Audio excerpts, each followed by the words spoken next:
ED के ताजा action पर कांग्रेस पार्टी खूब आग बबूला है। दरअसल नेशनल हेराल्ड केस में ईडी ने सोनिया गांधी, राहुल गांधी और अन्य नेताओं के खिलाफ चार्जशीट दाखिल की है। वहीं लैंड स्कैम केस में रॉबर्ट वाड्रा से ईडी पूछताछ कर रही है। इस कार्रवाई से नाराज कांग्रेस ने इसे राजनीतिक बदले की कार्रवाई करार देते हुए बुधवार को देश भर में विरोध प्रदर्शन किया। इसे देखते हुए दिल्ली के अखबार रोड स्थित कांग्रेस दफ्तर के बाहर भारी सुरक्षा व्यवस्था तैनात की गई है। उधर रॉबर्ट वाड्रा दूसरे दिन ईडी दफ्तर पहुंच गए हैं। इस दौरान उनकी पत्नी और कांग्रेस सांसद प्रियंका गांधी भी साथ दिखी। लैंड डील केस में सवालों का जवाब देने के लिए वाड्रा जहां ईडी ऑफिस के अंदर चले गए, वहीं प्रियंका वहीं बाहर वेटिंग रूम में बैठ गई। इससे पहले ईडी ने नेशनल हेराल्ड केस में दिल्ली के राउज एवेन्यू कोर्ट में national Herald money laundering case में सोनिया गांधी, राहुल गांधी, सैम पित्रोदा, सुमन दुबे और कई कंपनियों के खिलाफ चार्जशीट दाखिल की। ईडी के आरोप पत्र में दावा किया गया है कि कांग्रेस नेताओं ने इसकी मूल कंपनी एजेल की 2000 करोड़ रुपए की संपत्ति हड़पने के लिए आपराधिक साजिश रची थी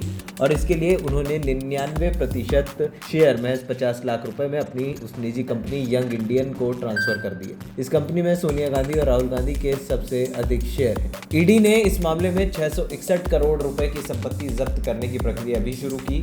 वहीं 15 अप्रैल को रॉबर्ट वाड्रा से हरियाणा के शिकोपुर जमीन सौदे में 6 घंटे तक पूछताछ की गई। वहीं मंगलवार को उन्हें दोबारा पूछताछ के लिए बुलाया गया। कांग्रेस ने ईडी की इस कार्रवाई को मोदी सरकार की साजिश बताया। कांग्रेस ईडी के सेक्शन के खिलाफ विरोध प्रदर्शन कर रही है, जिसमें सांसद, विधायक और कार्यकर्ता शामिल हैं। पार्टी का कहना है कि यह कार्रवाई गांधी परिवार को बदनाम करने की कोशिश है। पार्टी महासचिव के.सी. वेणुगोपाल ने सरकार पर निशाना साधते हुए कहा कि यह लोकतंत्र पर हमला है। नेशनल हेराल्ड, जिसे पंडित जवाहरलाल नेहरू ने 1938 में शुरू किया था, स्वतंत्रता संग्राम का प्रतीक है। मोदी सरकार इसे निशाना बनाकर कांग्रेस को कमजोर करना चाहती है। वहीं नेशनल हेराल्ड मामले पर बीजेपी सांसद रविशंकर प्रसाद ने गांधी परिवार पर प्रहार किया। कांग्रेस पार्टी बहुत परेशान है। वो पूरे देश में विरोध प्रदर्शन की योजना बना रहे हैं।